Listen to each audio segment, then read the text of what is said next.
Hi, I'm Paul Williams, and this is part 3 of my video log of my experiences on the way to hopefully eliminating my mycosis fungoides, cutaneous T-cell lymphoma. Today has been a day of two halves. It was my 10th out of 20 sessions of total skin electron beam, and so I'm halfway through that, and that was like a little bit of a celebration that I'm halfway there. Yeah, there's some unpleasantness coming through, but I'm on my way.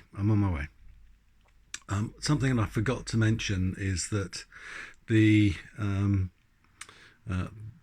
reading that you can find for TSEB says that you have some mesh underwear to wear. The underwear that I've been given to use at Coventry Walsgrave University Hospital, Coventry, is actually quite decent, and thankfully as well, because I thought I was going to be starkers in front of the radiographers, and so thankfully my modesty and their blushes were spared. So I said that it was a day of two halves. So whilst I've done 10 out of 20 of my TSEB, I went for the planning session for my total lymphoid irradiation. So this is the next phase of the conditioning, or preparation for the next phase of the conditioning for my stem cell graft. Originally I wasn't too frightened about it. Yes, it involved a contrast CT scan. I knew that. I knew that it involved some small tattoos, which I'd forgotten about. However, the bit that I never really comprehended as being quite so panic-inducing as it actually turned out to be is the head mask that is prepared, the mould that is taken of your head to hold your head in precisely the right location.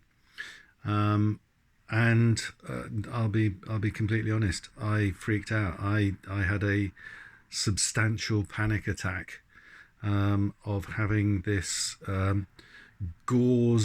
plastic gauze pressed against my face, my nose, my mouth, and my head being absolutely flat back against the table.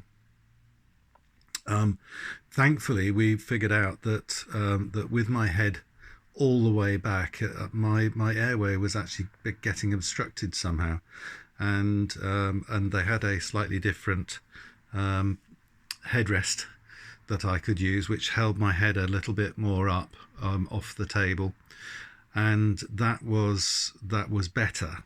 And certainly when I came off the moulding table, I was a little bit more comfortable. And when they cut a hole around my mouth and around my nose, that also improved the situation. So I then went into the CT scan, so where they do a CT scan to locate all my lymph nodes.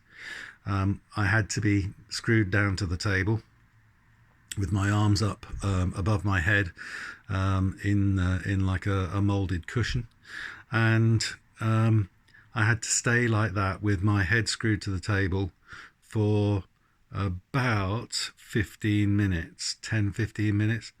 It was actually much less long than I thought it was going to be. But I was, when I came out of the mould room, I was bricking myself.